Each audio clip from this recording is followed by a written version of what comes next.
A mission to give our Vietnam War heroes the recognition they so deserve. Dog tags belonging to servicemen and women being sold on the streets of Ho Chi Minh City as souvenirs. One couple so disturbed by this, they bought as many of those tags as they could. Now they are doing everything they can to return them to the war vets or their survivors. Martha Roskam joins us now with more on how this all came about. You were over there, what, on a business trip, Martha?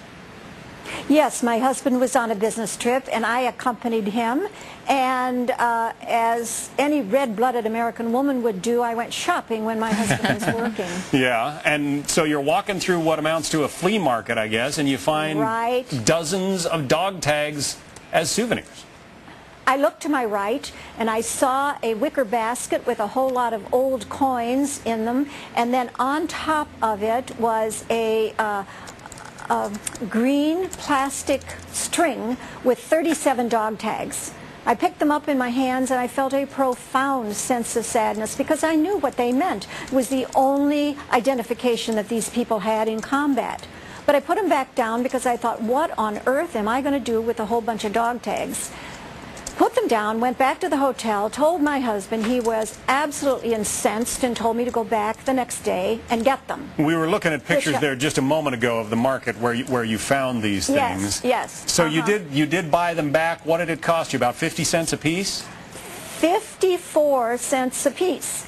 And the last one that returned this last Monday was returned to Gerald Trout. And he said to me the night before, he said, Mrs. Roskam, he said, you know, I don't like to take things that for free. So here, I'm going to pay you for them. So he gave me military, I don't know if you've ever seen this, but it's called military payment certificate. This is for 25 cents. So he gave me 50 cents worth. And I told him later on, I said, well, you know, Gerald, I paid 54, so you still owe me 4 cents. But he's the only one who's ever paid me what I paid for them. Well, he's got his own heroic stories, I know. You've been able to return most of these dog tags, right? Yes. And it's taken you all over the country. Yes, and it's taken us 7 years because we found them first in August of 2001. So it's been quite a journey and a privilege for us to do this. Some of these belong to men who simply had lost them in the field, in the middle of fierce firefights, that kind of thing. Yes, some of them... one man... Go ahead.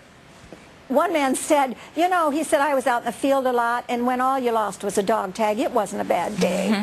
Some of them remembered exactly where they lost them, and others had no idea. And some of them, sadly, were killed in action, correct? Yes, and we returned them to their parents. There were 4 gentlemen that were killed in the line of duty, and so we were able to return them to their nearest of kin, which was a very emotional thing. As one woman said, this won't bring my son back, but at least he's not forgotten. Your son is Illinois Congressman Peter Roskam. I'm sure he is quite proud of all of this undertaking. I think he is, and we could not have done this without him because he was a state senator at the time.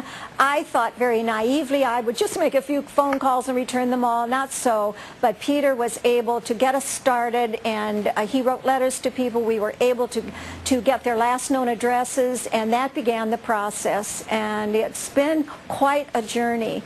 But one man, I wrote to him, I wasn't able to go with my husband out to California to Reginald Gay, but I wrote him and I said, Reginald, I'm so sorry that I can't come with my husband, but I want to thank you for what you did. He wrote me back and he said, Mrs. Roskam, it's been 30 years since I returned from Vietnam and no one has said thank you. That was very poignant to me. My oldest brother, a Vietnam veteran, I know the kind of emotion that you're talking about. Martha Roskam. Suffered. Yes, they suffered there, and they suffered when they came home. And they were just kids, and they were drafted, And they are heroes all. They certainly are. Martha Roskam, you've done a great thing. Thank you. Thank you. Well, that's one of the stories of the day, that's for sure.